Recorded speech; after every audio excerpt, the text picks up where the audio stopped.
Olá, este é o terceiro vídeo do curso de Direito Econômico. Nele, abordaremos a ordem econômica em nossa Constituição.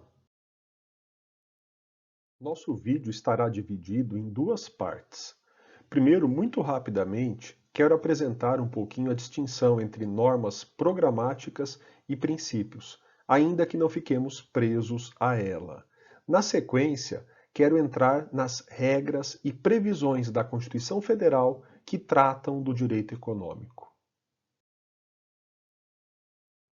Primeiramente, então, falemos um pouquinho do conceito de princípio e de norma programática, como disse, sem grande aprofundamento no tema. Inicialmente, devemos salientar que princípio é uma espécie genérica de norma jurídica. O princípio, portanto, é uma regra geral. Enquanto regra geral, ele influencia o administrador, o legislador e o juiz. Como que o princípio influencia o juiz? Ora, pensando no juiz, ele irá utilizar o princípio em alguns momentos, como, por exemplo, a interpretação de uma lei ou, eventualmente, também utilizará o princípio no preenchimento da lacuna. Excepcionalmente, o juiz poderá julgar um caso fundamentando-o diretamente em um princípio. Pensando no legislador, o princípio influencia no momento de elaboração das leis. Quando as leis vão ser feitas, elas devem seguir os princípios, os pontos de partida. Há muitos princípios na Constituição. Esses princípios conferem aos particulares direitos subjetivos contra o Estado e de uns contra os outros. Ou seja, com base em um princípio, nós podemos demandar judicialmente o Estado ou outras pessoas. Os princípios estão presentes, por exemplo, no artigo 5º da Constituição Federal, quando se proclama que todos são iguais perante a lei, sem distinção de qualquer natureza, garantindo-se inviolabilidade do direito à vida, à liberdade, à igualdade, à segurança e à propriedade. Ora, todas essas enumerações são de princípios. Muitos deles podem então ser utilizados em uma decisão. As normas programáticas, por seu lado, são regras previstas na Constituição Federal que estabelecem metas para o Estado. Como o próprio nome indica, o Estado, a partir dessa previsão constitucional, deve desenvolver um programa de ação, daí normas programáticas. Essas regras, eventualmente, criam direitos subjetivos do cidadão contra o Estado, mas não de um particular em face de outro. Pode-se demandar o Estado para que estabeleça um plano, para que execute o plano, mas não um particular. Pois bem, a partir da Constituição, é obrigação do Estado criar um conjunto normativo que regulamente a norma programática. Perceba que, segundo o professor Fernando Aguilar, não há o direito de o particular demandar o Estado exigindo um resultado concreto a partir de uma norma programática. Na perspectiva dele, há sim o direito a que seja criada uma política pública para que se atenda ao previsto na norma, mas não, como dito, a um resultado concreto. Trata-se de uma posição controvertida, ainda que seguida por outros ótimos pensadores. Exemplificativamente, podemos pensar no direito à saúde, previsto no artigo 196 da Constituição. Também podemos pensar no artigo 218, que prevê que o Estado irá promover o desenvolvimento científico, a pesquisa, a capacitação científica e a inovação tecnológica. Ora, estamos aí diante de uma meta para o Estado, assim como a saúde. Também a ideia de meio ambiente ecologicamente equilibrado. O Estado tem que desenvolver programas que garantam o atingimento dessa meta. Na Constituição Federal Brasileira, existe uma estrutura criada por regras que delimitam a economia de nosso país. Neste momento, enquanto apresentar para vocês essa estrutura, irei falar de princípios, fundamentos e objetivos, e não me preocuparei com a profundidade conceitual que leva à distinção entre princípios e normas programáticas. Mais do que isso, estarei preocupado em elencar esses fundamentos, objetivos e princípios, sem distinguir entre eles qual é uma norma programática, qual é efetivamente um princípio.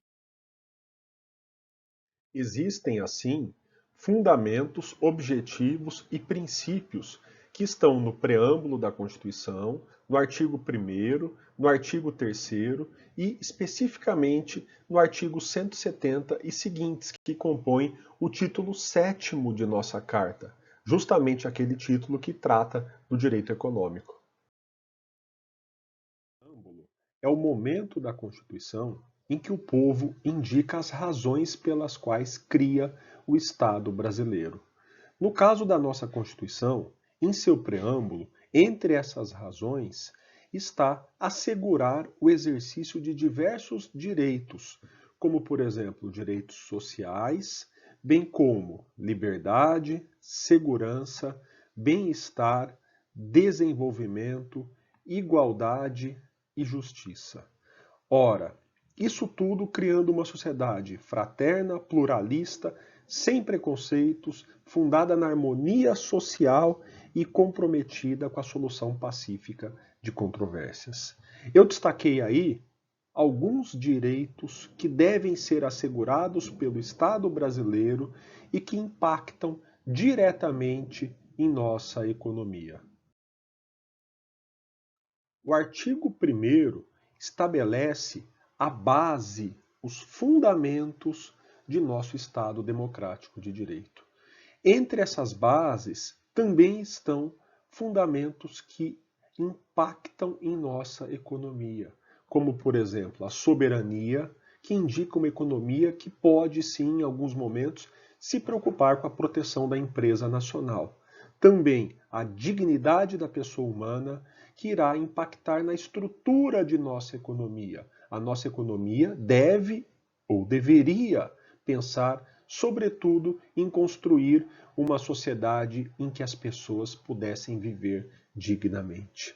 Além disso, dois valores especificamente ligados à economia são proclamados no inciso 4 como fundamentos de nosso Estado, quais sejam os valores sociais do trabalho e da livre iniciativa. Aqui, perceba especificamente que a livre iniciativa, um dos fundamentos da economia capitalista, está associada aos valores sociais do trabalho, fazendo com que nossa economia não penda nem para a proteção irrestrita do trabalhador, nem tampouco para a consagração e a proteção também irrestrita da livre iniciativa. O artigo 3º da Constituição elenca os nossos objetivos fundamentais enquanto república ou especificamente enquanto Estado. Alguns desses objetivos impactam diretamente em nossa economia. Vejam, no inciso 1º, construir uma sociedade livre, justa e solidária. O país deve buscar a concretização desse objetivo. E se a nossa sociedade for livre, justa e solidária, também assim nossa economia deve ser. Portanto, podemos pensar na construção de uma economia que busque o cooperativismo, a solidariedade, a harmonia, a justiça e a liberdade.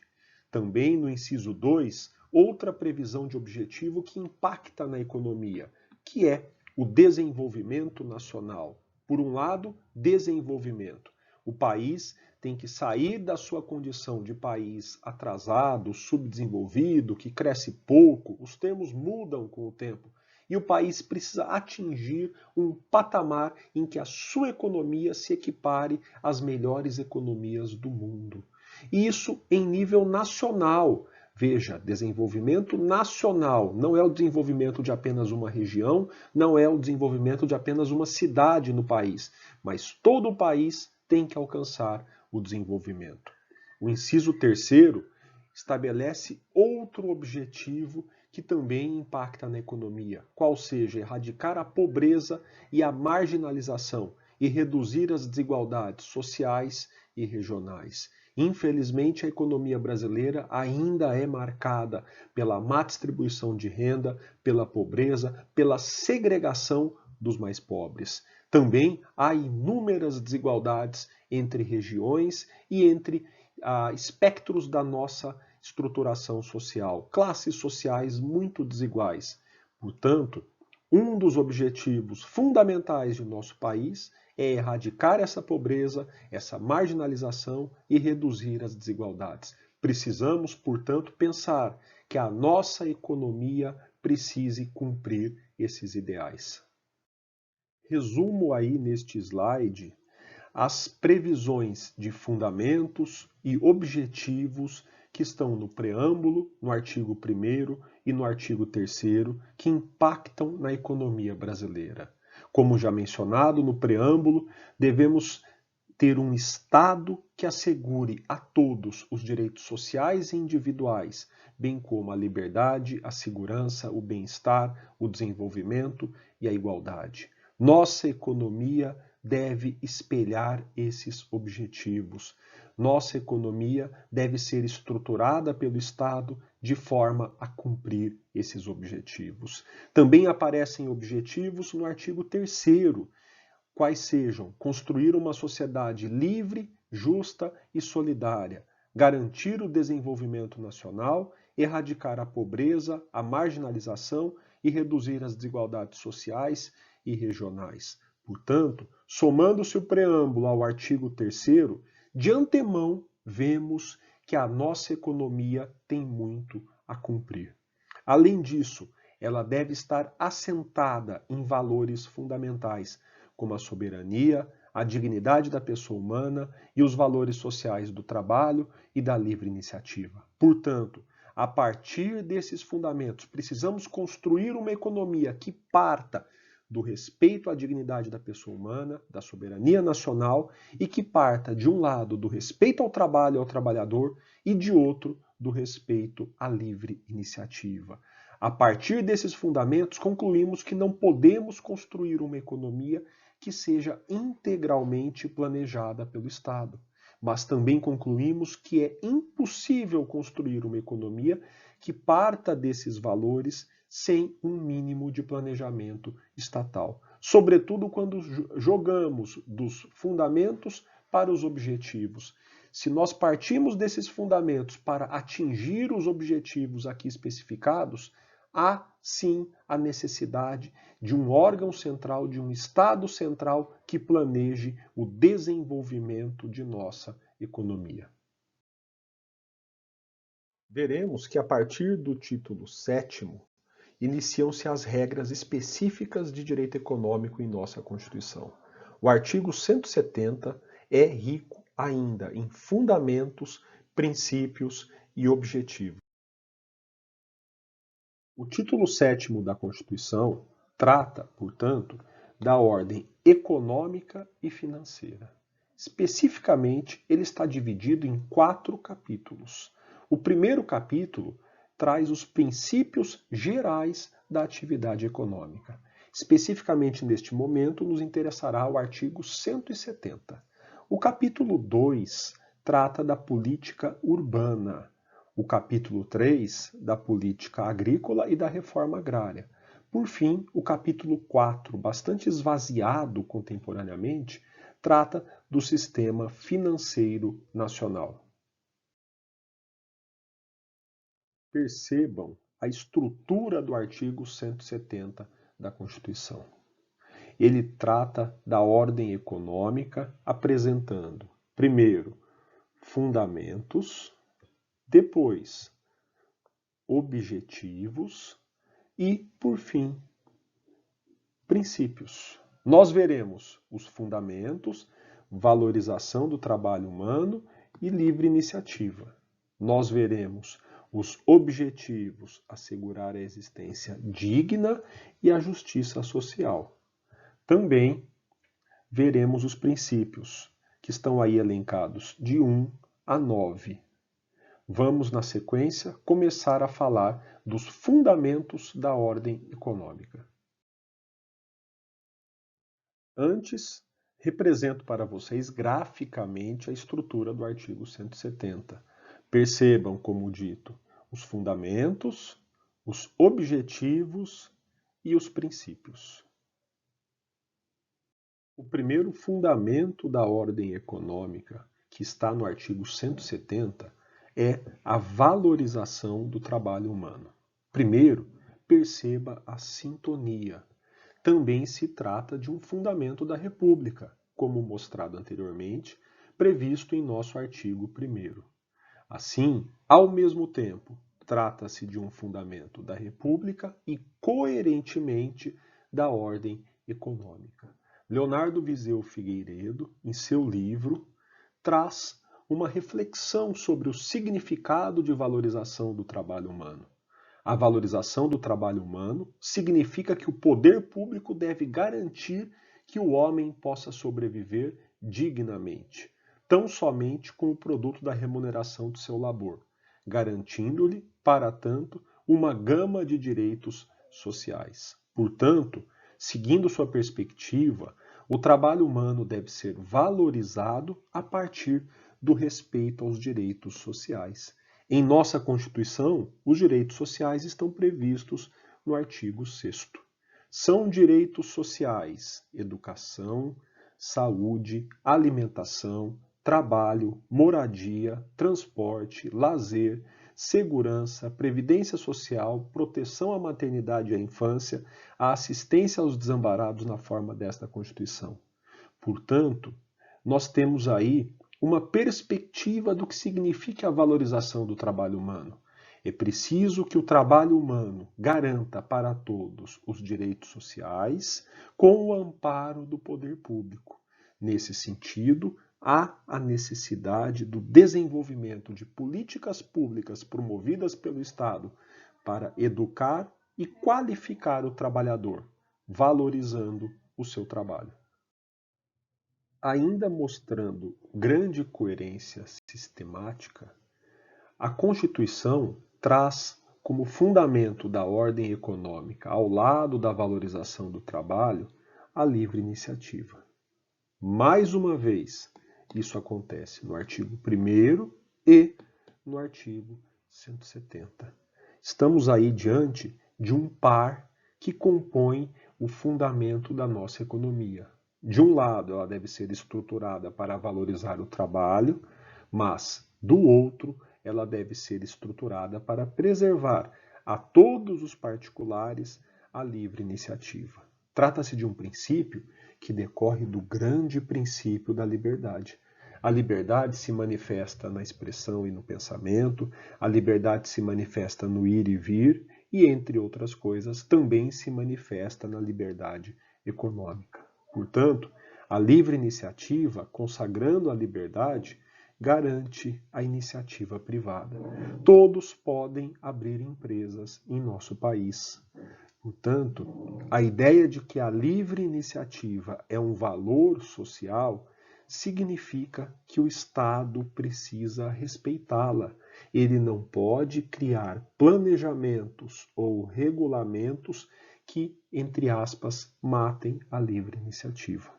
Segundo Figueiredo, autor citado agora há pouco, isso significa que o Estado não pode restringir o exercício da atividade econômica, salvo nos casos em que se fizer necessário, para fins de proteção do consumidor e de toda a sociedade. Aí, o autor enfatiza que a livre iniciativa em nosso direito não é absoluta.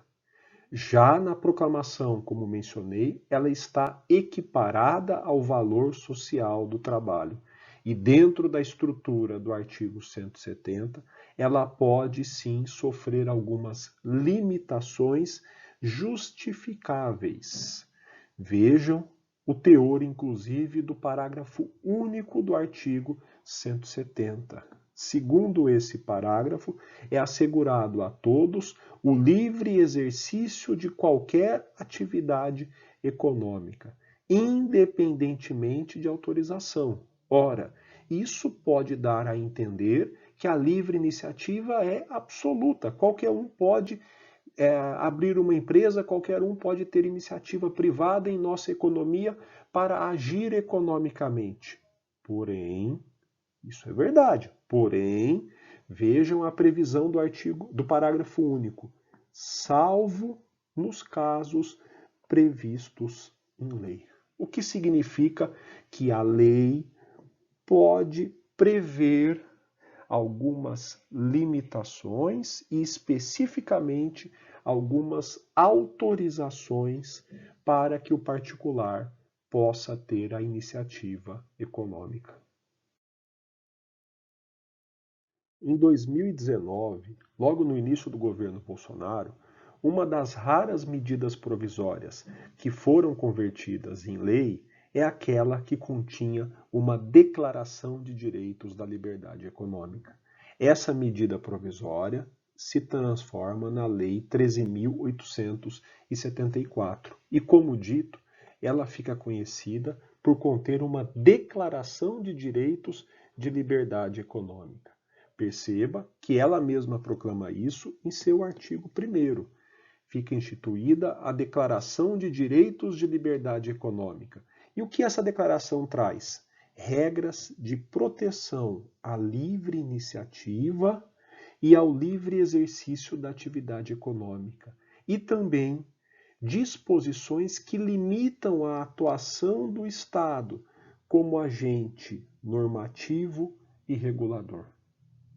Essa lei traz no seu artigo 2º princípios gerais da liberdade econômica. Por exemplo, inciso 1º, a liberdade é uma garantia no exercício de atividades econômicas. Inciso 2º, a boa-fé do particular deve sempre ser pressuposta perante o poder público.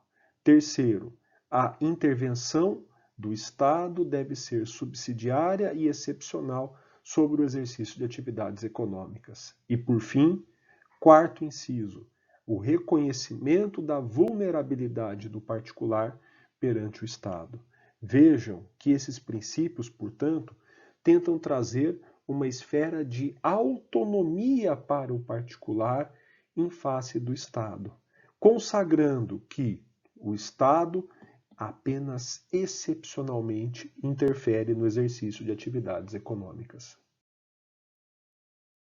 O artigo 3º dessa lei traz um elenco de direitos de toda pessoa que são essenciais para o desenvolvimento e o crescimento econômicos do país.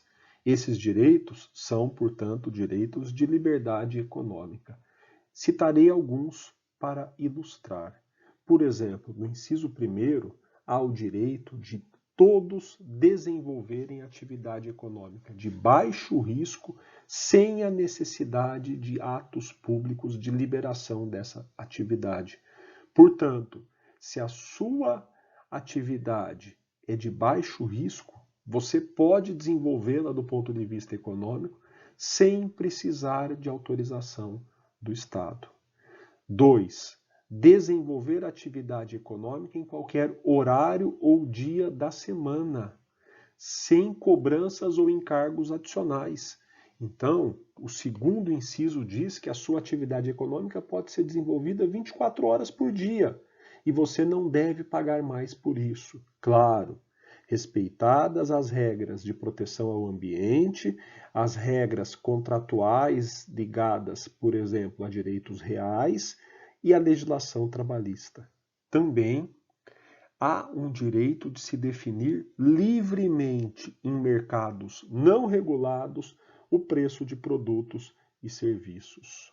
Ou ainda, receber tratamento isonômico do Estado. Todos devem ser tratados de forma idêntica pelo Estado. Assim como já preconizado enquanto princípio de nossa ordem econômica nesta lei, também todo particular deve gozar da presunção de boa-fé nos atos econômicos que ele pratica. Ainda, os particulares têm o direito de desenvolver, executar operar ou comercializar novas modalidades de produtos e serviços quando as normas infralegais se tornarem desatualizadas. Então, se uma regra técnica, uma regra de um regulamento, uma regra que não é uma lei, se tornar obsoleta em virtude do desenvolvimento tecnológico e ela proibir você de atuar de uma determinada maneira, você não mais precisará respeitá-la. Ou inciso 8º ainda, ter a garantia de que os negócios jurídicos empresariais paritários serão objeto de livre estipulação das partes pactuantes. O que se diz aqui é que um contrato entre empresários deve primar pela liberdade de negociação. O inciso 9, ter a garantia de que, nas solicitações de atos públicos de liberação da atividade econômica, o particular saberá exatamente o tempo que levará para que seu pedido seja apreciado.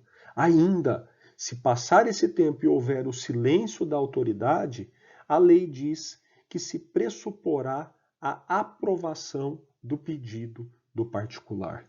Há outros incisos aí não elencados, mas apenas para ilustrar, como dito, a Lei 13.874 é a Declaração de Direitos de Liberdade Econômica.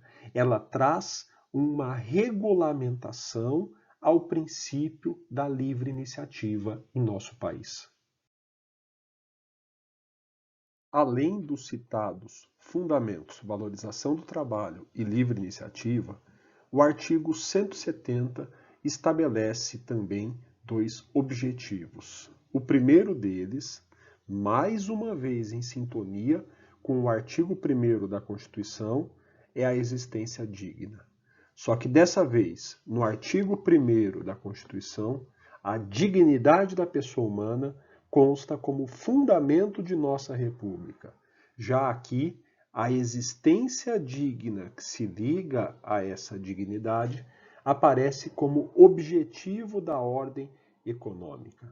De qualquer modo, inegavelmente, nós temos a situação de que o Estado brasileiro precisa desenvolver políticas públicas para erradicar a miséria e minimizar as desigualdades sociais, que são grandes inimigos da existência digna. Figueiredo diz que o fundamento da existência digna traduz-se no fato do Estado direcionar, ao menos em tese, a atividade econômica para a erradicação da pobreza, acabando com desigualdades e injustiças sociais. Para tanto, deve aplicar políticas que efetivem uma justa distribuição de rendas, fazendo com que as classes menos favorecidas e marginalizadas tenham acesso ao mínimo existencial em todos os setores da sociedade. Aqui, podemos então discutir que a existência digna começa quando todos têm o mínimo existencial garantido. Esse mínimo existencial deve ser além daquele necessário para suprir as necessidades materiais. Portanto, uma pessoa, para ter existência digna, precisa ter garantidos os bens materiais de que necessita, mas também bens culturais que permitam a ele realizar a sua humanidade. O segundo objetivo de nossa ordem econômica é concretizar a justiça social. Nesse sentido, há uma sintonia com o artigo 3º da Constituição Federal, que preconiza uma sociedade livre, justa e solidária. Ora, tanto na República como um todo, quanto especificamente na ordem econômica, precisamos construir uma sociedade em que haja justiça. Isso significa especificamente que todas as classes sociais compartilhem os mesmos riscos e as mesmas possibilidades de acesso à riqueza. A sociedade brasileira está muito longe de alcançar a justiça social. Nossas classes mais baixas têm muito mais riscos em suas vidas e muito menos oportunidades de chegar às riquezas do que as classes mais altas. Talvez um indício de que uma sociedade seja socialmente injusta seja mensurar o quanto pode uma criança ao nascer. Em tese, 2 recém-nascidos devem ter os mesmos riscos e as mesmas oportunidades de acesso a riquezas. Todavia, na sociedade brasileira, alguns recém-nascidos privilegiados terão muito menos riscos em sua vida e muito mais oportunidades de se chegar à riqueza. Nesse sentido, o Estado brasileiro deveria direcionar a nossa economia para que houvesse efetivamente um compartilhamento de riscos e riquezas. Também devemos salientar que esse objetivo da justiça social justifica, por exemplo, restrições à livre iniciativa. Já dissemos que a livre iniciativa é um dos fundamentos da nossa sociedade. Porém, esse fundamento, como dito, não é absoluto. E ele admite, sim, restrições em nome do atingimento da justiça social. Isso significa que alguns setores da economia brasileira podem ser planificados em termos de se levar, que naquele setor e na sociedade como um todo, se levar ao atingimento da justiça social. Também é muito legal citar uma jurisprudência, uma decisão específica, melhor dizendo, do ministro Ricardo Lewandowski do Supremo Tribunal Federal. Veja que nessa decisão, em que ele trata, entre outras coisas, da justiça social, há praticamente uma aula. O ministro diz que o princípio da igualdade estabelece a possibilidade de o Estado lançar mão de políticas universalistas e afirmativas. Não há violação ao princípio da igualdade quando o Estado privilegia alguns grupos em nome da inclusão social, em nome da justiça social. E daí lembra o magistrado que justiça social significa também, de modo amplo, distinguir, reconhecer e incorporar à sociedade mais ampla valores culturais diversificados, muitas vezes considerados inferiores àqueles reputados dominantes. Portanto, a justiça social também se casa com a ideia de diversidade e de respeito às diferenças. O que nós podemos colocar aqui é que talvez a economia brasileira ande longe da justiça social também nesse aspecto. A todos é imposta uma economia em que não há opções, não há oportunidades, não há formas de se viver de um modo diferente. Todos precisamos aceitar as regras de uma determinada forma material de vida que não tolera outras formas. Especificamente, todos estamos condenados ou a sermos empresários ou a sermos trabalhadores assalariados. E nós não temos uma existência digna para congregar o que estou dizendo com o outro dos objetivos da ordem econômica brasileira garantida. Portanto, para concluir essa explanação sobre os 2 objetivos de nossa ordem econômica, devemos constatar que nenhum deles é efetivamente concretizado. A nossa sociedade não possui uma economia organizada pelo Estado para distribuir dignidade, tampouco justiça social. Ora, é triste constatar que a nossa ordem econômica não consiga concretizar seus 2 únicos objetivos. Nós não construímos uma economia que respeite a dignidade da pessoa humana, que garanta uma existência digna à esmagadora maioria de nossa população, tampouco construímos uma ordem econômica que prime pela justiça social. Como dito, há uma má distribuição de oportunidades e riscos em nossa sociedade. O mais desconcertante é talvez imaginar que nem sequer os fundamentos da ordem econômica sejam respeitados, posto que nós não temos, nem por um lado, a valorização do trabalho, nem, por outro, o respeito à livre iniciativa. A livre iniciativa é muito limitada sociologicamente falando. Poucos grupos conseguem efetivamente ter uma iniciativa econômica. Dito isso, vamos agora avançar no artigo 170 para tratar de seus princípios. O primeiro dos princípios que aparece no artigo 170 é o princípio da soberania nacional. Trata-se também de um fundamento da República Brasileira contido no artigo 1º. A ideia de soberania nacional justifica, eventualmente, algumas restrições à atividade econômica. Primeiro, nós temos uma grande questão que é a globalização. A globalização problematiza a noção de que cada país é autônomo e independente do ponto de vista econômico. Ela gera inúmeros desafios para que o Estado continue controlando a economia de seu país.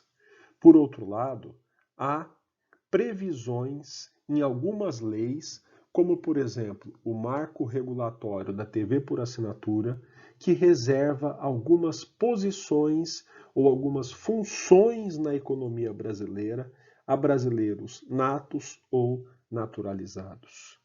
Pois essa lei já foi objeto de apreciação pelo ministro Luiz Fux no STF. E olha o que ele disse. A restrição constitucional tem por finalidade evitar que a programação dos meios de comunicação social sirva a interesses estrangeiros. Nesse ponto, observa-se que a soberania nacional não é apenas fundamento da República, mas também princípio da ordem econômica. Portanto, foi reafirmado pelo STF que o Estado brasileiro pode, em nome da soberania, estabelecer limites a estrangeiros na atuação econômica em nosso país. O segundo dos 9 princípios constantes do artigo 170 é o princípio da propriedade privada. Ele está relacionado ao inciso 22 do artigo 5º da Constituição Federal, que também trata da mesma questão.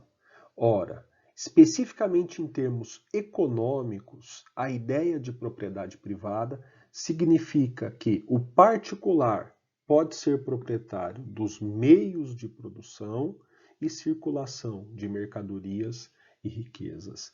Especificamente, está-se garantido no nosso sistema econômico a chamada propriedade privada dos meios de produção. As empresas podem pertencer a particulares e, nesse sentido, graças à garantia da propriedade privada, pode-se concretizar um de nossos fundamentos, que é a livre iniciativa. Não há, em tese, como se garantir a livre iniciativa numa economia em que a propriedade privada não seja respeitada. Todavia, assim como a livre iniciativa, a propriedade privada também não é absoluta, nem na ordem econômica, nem no inciso 5º. Em ambos os momentos, a propriedade privada aparece ao lado de sua função social. Portanto, há um equilíbrio na Constituição Federal Brasileira. Veja, isso já apareceu na livre iniciativa. Ela sempre aparece ao lado da valorização do trabalho. No que diz respeito à propriedade privada, isso acontece no artigo 5º, que, no seu inciso 23, ao lado do inciso 22, estabelece o seu limite em virtude da função social. E também acontece nos princípios da ordem econômica. Ao lado da proclamação do reconhecimento da propriedade privada, se proclama o reconhecimento de sua função social. O professor Fernando Aguilar estabelece que a função social da propriedade aparece na Constituição Federal em diferentes contextos. Está incluída, por exemplo, no capítulo dos direitos e deveres individuais e coletivos, entre os princípios da ordem econômica, no capítulo da política urbana e no capítulo da política agrícola e fundiária e de reforma agrária. Veja, a ideia da função social significa que a propriedade privada precisa se harmonizar com os interesses sociais. Há, por exemplo, a possibilidade de desapropriação por descumprimento do plano diretor municipal. Há a possibilidade de desapropriação para concretizar a reforma agrária. Portanto, a ideia da função social da propriedade coloca a propriedade privada e a livre iniciativa em harmonia com os fundamentos e os objetivos da ordem econômica. Fundamento de valorizar o trabalho e objetivos de existência digna, por um lado, e também o grande objetivo da justiça social, por outro. O quarto princípio é o da livre concorrência. Talvez, juntamente com a livre iniciativa, seja um dos dois princípios mais importantes de uma economia capitalista. No caso brasileiro, nós veremos que há todo um sistema brasileiro de defesa da concorrência. Esse sistema, entre outros, é encabeçado pelo CAD, que faz a análise das condutas para saber se há infrações à ordem econômica ou se há atos de concentração excessiva que ameacem a concorrência. A ideia de concorrência significa que os particulares podem e devem disputar de modo lícito um segmento de mercado. Os produtores, os prestadores de serviço devem competir entre si para que eles atinjam de modo lícito o consumidor. Nesse sentido, o Estado precisa atuar ativamente. Cabe a ele garantir o devido processo competitivo. O Estado, dentro do sistema de proteção da concorrência, deve coibir atos de concentração e de abuso do poder econômico.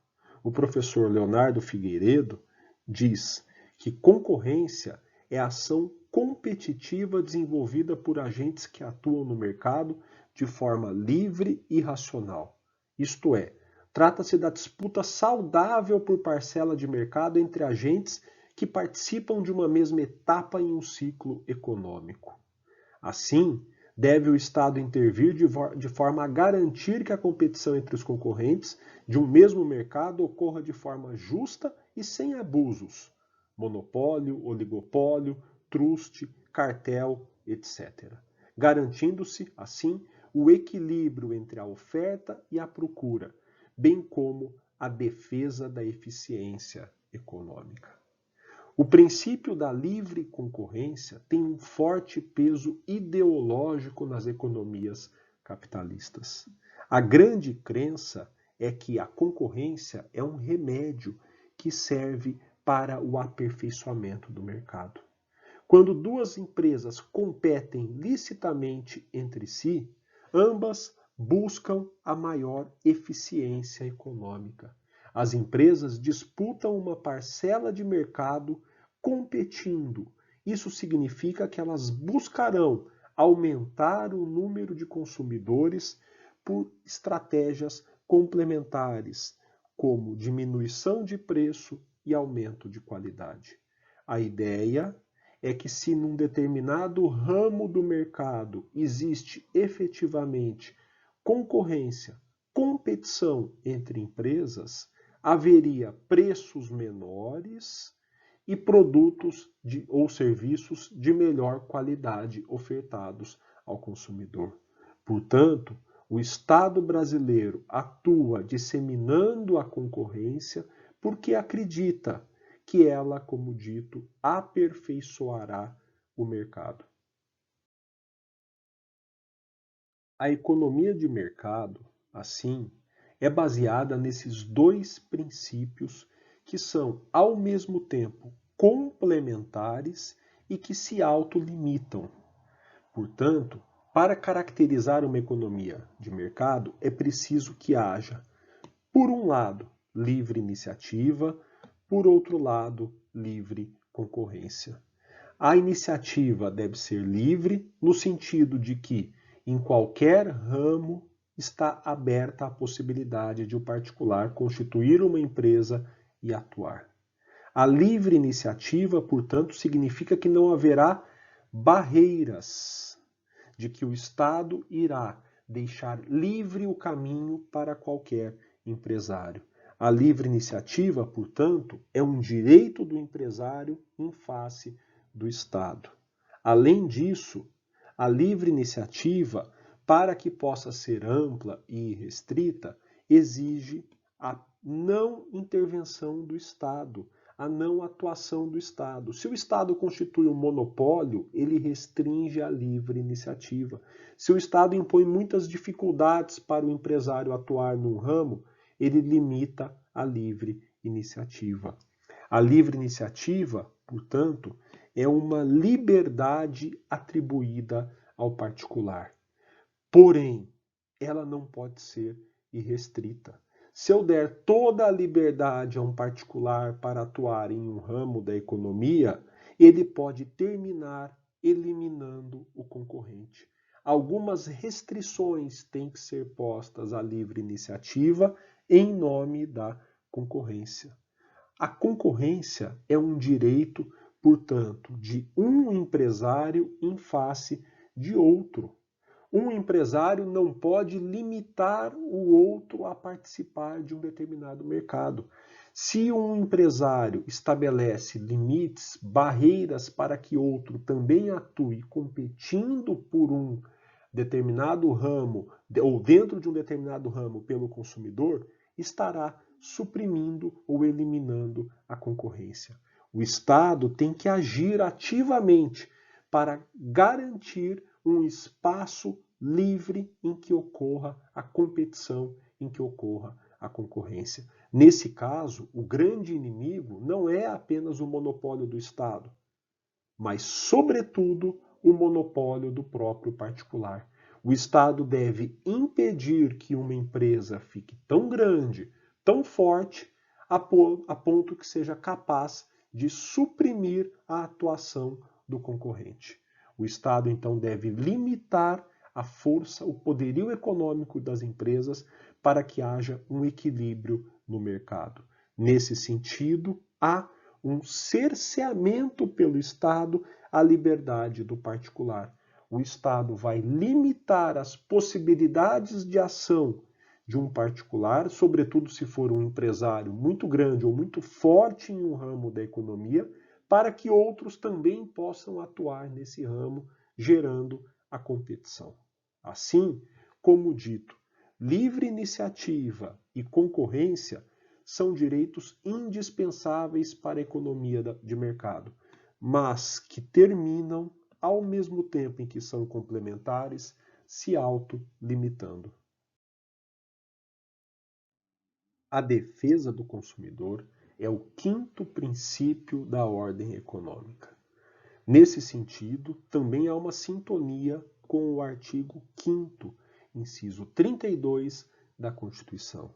Daqui sai todo um sistema de proteção do consumidor. A importância de aqui estar previsto esse princípio é que ele pode fundamentar limites à propriedade privada e à livre iniciativa. A ideia é a de que o consumidor é a parte mais fraca na relação de consumo. O fornecedor é a parte mais forte. Para garantir a igualdade entre ambos, o consumidor deve ser protegido. É importante também salientar que no direito econômico há uma perspectiva muito forte de que a livre concorrência é importante ferramenta para garantir tanto direitos trabalhistas, mas especificamente, e aqui nesse caso, sobretudo, direitos do consumidor.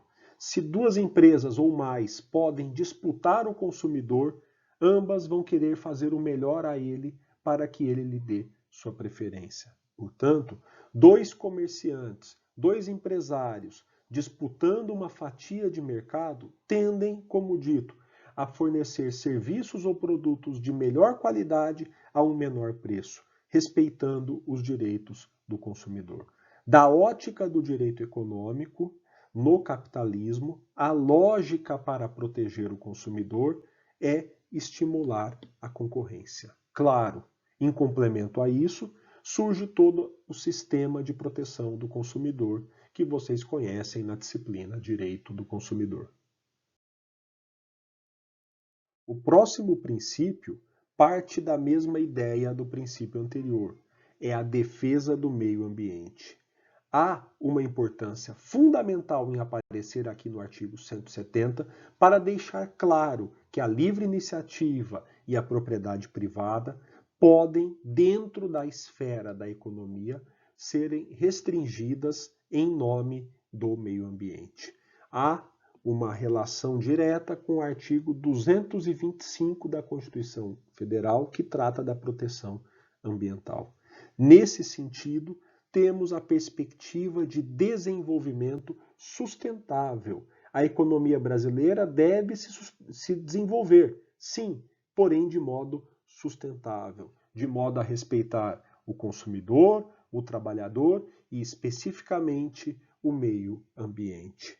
Muito instrutiva a decisão do ministro Celso de Mello tratando dessa questão.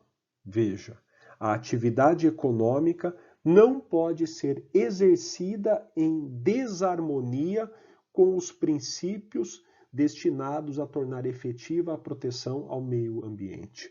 A incolumidade do meio ambiente não pode ser comprometida por interesses empresariais, nem ficar dependente de motivações de índole meramente econômica, ainda mais se tiver presente que a atividade econômica, considerada a disciplina constitucional que a rege, está subordinada, entre outros princípios gerais, àquele que privilegia a defesa do meio ambiente.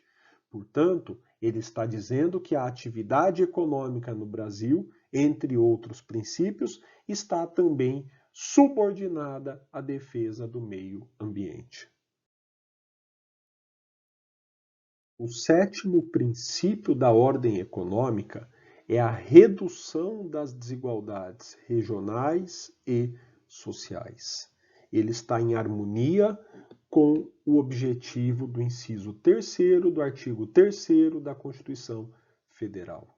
Alguns dizem que ele estabelece a ideia de um federalismo cooperativo. As unidades da Federação Brasileira devem cooperar umas com as outras para que o desenvolvimento seja de um mesmo patamar em todo o território nacional.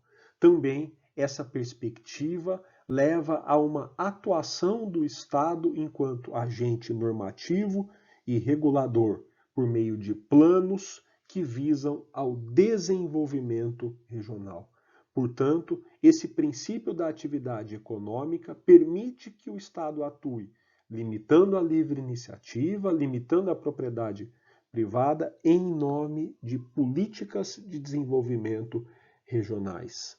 Um exemplo é a Emenda Constitucional número 83 de 2015, que prorrogou a Zona Franca de Manaus por 50 anos. Qual é a ideia? A Zona Franca de Manaus é uma zona livre de tributos. Ela é uma zona livre de tributos na produção industrial para permitir o desenvolvimento de uma região até então pouco desenvolvida, que é Manaus. O oitavo princípio é um grande ideal que se trata da busca do pleno emprego. Imagina-se que, como ideal, a economia deva empregar todos os cidadãos, posto que, sem o recebimento do salário, o cidadão não consegue adquirir os bens essenciais para a sua subsistência. Esta ideia está em harmonia com a valorização do trabalho, que aparece como fundamento da República e como princípio ou fundamento também da ordem econômica. A ideia é que o trabalhador, no pleno emprego, será absorvido pelo mercado de trabalho com dignidade, concretizando os direitos sociais previstos nos artigos 6º e 7º. Esse ideal do pleno emprego tem forte influência keynesiana, remetendo aí ao nosso segundo tema do vídeo passado, em que o intervencionismo keynesiano buscava a atuação do Estado corrigindo os problemas da economia de mercado, pois o desemprego é um grande problema da economia de mercado. O Estado, portanto, deve desenvolver políticas para valorizar a atividade econômica que permita a absorção de todos os trabalhadores. O último princípio, que está no artigo 170, é o tratamento favorecido para empresas nacionais de pequeno porte. Qual é a ideia? Primeiro, o princípio da soberania nacional. É permitido ao Estado brasileiro um favorecimento a empresas nacionais. Segundo, a concretização da concorrência exige que empresas de pequeno porte sejam igualadas de alguma forma a empresas de grande porte. O Estado brasileiro, numa lógica que lhe é peculiar, protegendo os mais fracos, protegendo, por exemplo, consumidor, trabalhador assalariado, idoso, criança e adolescente, também deve favorecer a empresa de pequeno porte. Com isso, garante-se então, como dito, a livre iniciativa e a competição a esse extrato da nossa economia. Segundo Leonardo Figueiredo, trata-se, portanto, da proteção conferida à parcela dos agentes privados que participam do ciclo econômico de produção e circulação, sem, todavia, deter parcela substancial de mercado, tampouco poderio econômico, sendo corolário lógico da defesa da concorrência. Ele diz, então, que para que a concorrência possa efetivamente ser concreta, ser real, é preciso favorecer, de alguma forma, as empresas de pequeno porte. Nesse sentido, também, o artigo 179 da Constituição diz que as unidades do nosso Estado dispensarão às microempresas e às empresas de pequeno porte, assim definidas em lei, tratamento jurídico diferenciado, visando a incentivá-las pela simplificação de suas obrigações administrativas, tributárias, previdenciárias e creditícias, ou pela eliminação ou redução destas por meio de lei. Portanto, a Constituição autoriza que as empresas de pequeno porte tenham um tratamento diferenciado, por exemplo, não tendo obrigações tributárias, previdenciárias e creditícias. A Lei Complementar 123 de 2006 traz o Estatuto Nacional da Microempresa e da Empresa de Pequeno Porte, tentando estabelecer um tratamento favorecido a elas. Portanto, com a exposição desse nono princípio, concretizamos a apresentação da ordem econômica em nosso país. A partir dos próximos vídeos, vamos desenvolver meios de atuação do Estado em nossa economia.